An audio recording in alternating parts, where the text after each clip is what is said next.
What's up, beautiful people? It's Sindafam and welcome to the channel. Today we have Thomas Sowell on how the welfare state ruined black families. Also, I'm excited to check this one out. Let's check it out. All right, crime.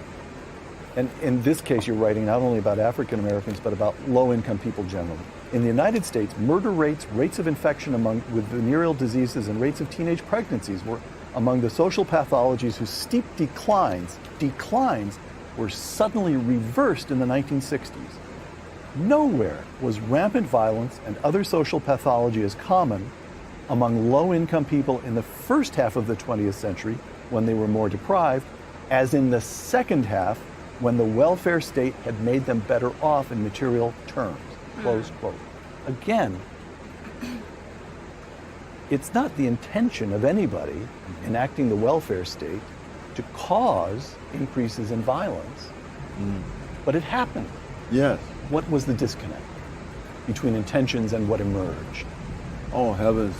They misdiagnosed the causes of things, and therefore they misdiagnosed the effect to expect. For example, in the case of venereal diseases, sex education was introduced on a mass basis in the 1960s, and when the arguments for doing it were, one, to reduce the level of venereal diseases and of teenage unwanted pregnancies. And both those things had been going down on their own. That is, and by 1960, the rate of infection with venereal diseases was something like half of what it was in 1950. And then they bring in the sex education, and it turns around and shoots up. Among blacks, the homicide rates among black males declined by 18% in the 1940s, by 22% in the 1950s, and then skyrocketed in the 1960s, wiping out all that progress. Wow. And they had a different view of the world, and their view just did not beat the test of time. One more instance of this kind of retrogression, the family. Again, discrimination and disparities. As of 1960, this one, I just find this one heartbreaking. As of 1960, 2/3 of all black American children were living with both parents. That declined over the years until only 1/3 were living with both parents in 1995. Among black families in poverty, 85% of the children had no father present. That's Close sad. quote. So it's not the legacy of slavery that destroys the African American family. It's the legacy of the welfare state. And by the way, we see illegitimacy rates rising among everybody. Yeah, and in other countries. And, You know, the very same thing in England. And what's the mechanism? Why does the welfare state dissolve the family structure?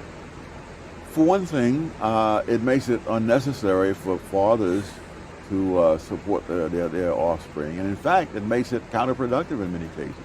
A very poor man who might be able to support his family realizes his family will be better off without him. But on the other hand, someone who's strictly irresponsible, either the man or the woman or both, now pays no price for being irresponsible. The taxpayers pay the price. And actually the harm done to the taxpayers, which is serious, still is not comparable to the harm done to the families, especially the children. To the kids. Yeah. Moynihan was excoriated for pointing this out. 1965, the Moynihan report. That's right, yes. the Moynihan report. What is so people that took this as a way of putting down blacks. What they don't understand was that, one, Moynihan was a scholar who knew that his own group, the Irish Americans, had that very same problem at the beginning of the 20th century. And more importantly, Moynihan's own father deserted the family when he was 10 years old. Oh, I didn't know that. He and his brother were out shining shoes in Times Square and Central Park to try to bring in a few pennies to help keep the house going. And so where they'd been living in this wonderful suburban area, suddenly they were in a very rough neighborhood, and they were shining shoes in Times Square to try to make ends meet. And so he understood that this was one heck of a problem that people should be warned about, and he was simply excoriated. Wow. I keep saying this, that now we're not even talking about black or white, we're talking about human beings. Now, if you know you're not capable to be a parent, please don't bet a child. For the love of God, please don't. Stay away from all of those things, because Honestly, the rise of single parenthood is on the rise, and it's a lot. Listen, when a child doesn't have both parents present in their life, it affects them mentally, physically, emotionally, psychologically. Oh my God, like, come on. It's now a common thing. When you come online, you see people glorify single parenthood. Like, it's now a common thing. Like, people want to do it. I'm like, what is going on? What is wrong with y'all? Is it now like, being a single parent is now to be glorified? It doesn't make sense. It doesn't. Like, because America has a welfare system or welfare state that takes care of families who don't have both parents, or who don't have one of the other parents around or available. Now it's making it more common and making people be like, oh, after all, if one parent is not around, therefore the government will take care of my child, or the person might as well just have a child, birth a child, and then send it to the government or send it to welfare, and welfare will take care of the child. Like, doesn't make sense. How about the well-being of the child? You don't consider that. It's as simple as staying off birthing children when you know you're not capable. It's becoming a problem, because look at the statistics. It's on the rise. It's on the rise. I'm sure it might have even risen from 85% upwards, because it don't make sense.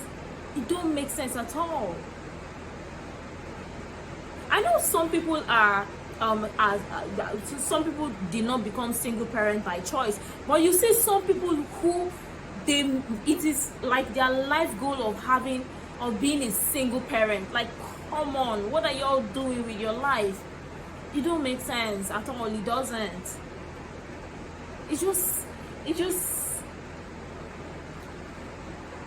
It affects the child's life more than you think.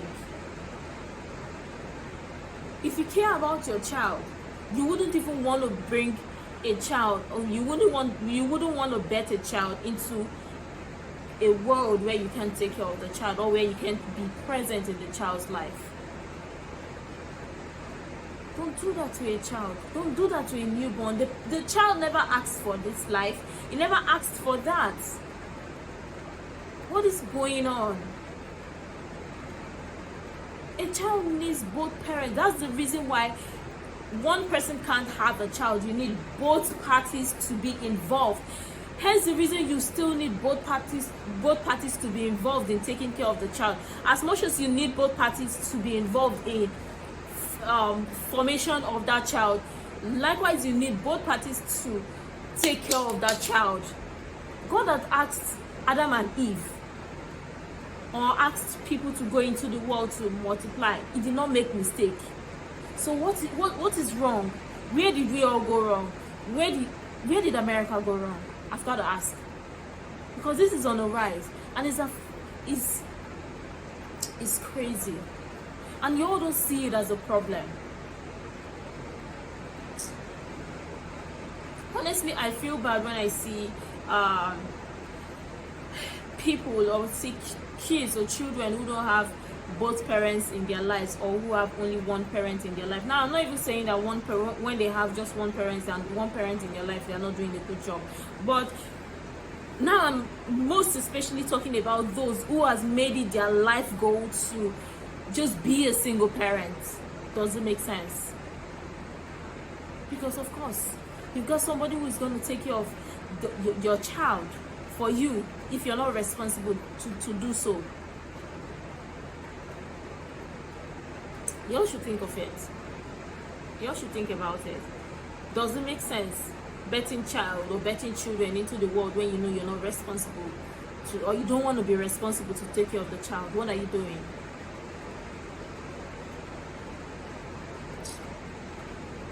But yeah, I just feel sad that I heard this, because every day it keeps increasing, and it's not even in any way. It doesn't look like it's gonna stop, because if apparently lots of people now go on social media and then paint a certain image about single parenthood, that is making a lot of people be like, oh, this person is having a good time or having a beautiful time being a single parent, I might as well want to be a single parent, but not me. I don't want that. But come on, think about it. Either be responsible or don't birth a child into the world. Wait till when you're ready to take care of the child, then you birth one. It's as simple as that. Because I know if there is no welfare to take care of children like this, or take care of families who have irresponsible parents or who have irresponsible parties in it, I'm sure lots of people would take responsibility to not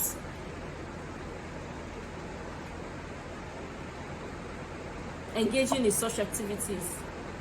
Because if you're being held responsible to take care of your child, then I don't see any reason why you would want to have that much burden on yourself. But of course, you're not being held accountable, so you might as well just do what you like, or let the government take care of your own responsibility. But yeah, all the same, I would love to hear your thoughts in the comment down below. You can also throw more light or share other useful information you think might be really helpful on this. And until next time, see you in the next video.